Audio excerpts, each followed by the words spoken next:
Nakapulong ni Foreign Affairs Secretary Maria Teresa Lazaro ang kanyang Chinese counterpart na si Wang Yi. Binigyang diin ni Lazaro ang protesta ng Pilipinas sa komprontasyon sa Ayungin Shoal nitong Lunes. Ang pag-evacuate sa dalawang sundalong Pilipinong sugatan sa insidente, hinarangan at binuntutan pa umano ng China Coast Guard. Balitang hatid ni JT Soriano. Matapos ang pangahampas ng China Coast Guard sa mga tauhan ng Philippine Navy sa Ayungin Shoal, nagsagawa ang Philippine Coast Guard ng medical evacuation para sa dalawang sugatang sundalo na kasama sa mga nakaistasyon sa BRP Sierra Madre. Pero nang makarating ang barko ng PCG sa Ayungin Shoal, ni-radio challenge sila ng barko ng China Coast Guard. China has indisputable sovereignty over Nansha Qundao and its adjacent waters, including Renaijiao. Parang ang ambulansya, kailangan pa daw magpaalam sa kanila. We never ask permission from the Chinese government. Kasunod nito, dumating ang 4 na barko ng CCG. Isa sa mga barko ang nag-deploy ng inflatable boat na humarang sa rubber boat ng PCG na sakay ang doktor at nurse na susundo sa mga sugatang sundalo. Pero di napatinag ang PCG at narating nila ang mga sugatang sundalo, yari kahit nakabuntot ang CCG 5308 sa buong operasyon. Na-evacuate ang mga sundalo at na-turn over sa AFP. Accordingly, the two of this AFP personnel experienced head trauma. The other one has a laceration on his head because of the trauma, which is approximately 7 to 8 centimeters. Muling giit ng PCG, hindi Pilipinas ang pasimuno ng gulo. Taliwa sa sinabi ng Chinese Embassy, ayon sa PCG, nag-ugat yan sa paglapit ng CCG sa BRP Sierra Madre na outpost ng Pilipinas sa Ayungin Shoal. I'm not really sure whether the Chinese ambassador is well aware of what's happening in the West Philippine Sea or he's just stuck with the idea that they own the entire South China Sea.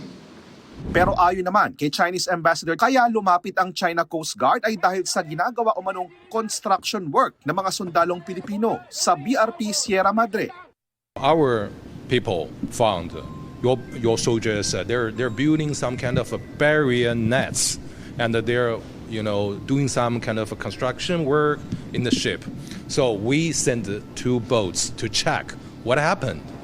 Anya, labag umano ito sa diwa ng kasunduan na panatilihin ang status quo at huwag magtayo ng bagong istruktura roon. That's against the spirit of our provisional agreement. That is no new construction, keep the status quo. Okay, we agree to the resupply, agreement. But we found they're doing something new. Then they send boats and people to challenge us, ask us leave, to provoke or something. Then something happened. So that's the whole story.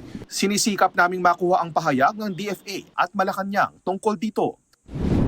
Nakaharap ni Foreign Affairs Secretary Maria Teresa Lazaro si Chinese Foreign Minister Wang Yi sa bilateral meeting sa gitna ng 59th ASEAN Foreign Ministers Meeting. Ang pagpunta sa Pilipinas ng isa sa pinakamataas ng opisyal ng China para sa ASEAN Summit na taon, 2 araw matapos ang insidente sa pagitan ng China Coast Guard at mga Pilipinong sundalo nagbabantay sa BRP Sierra Madre sa West Philippine Sea.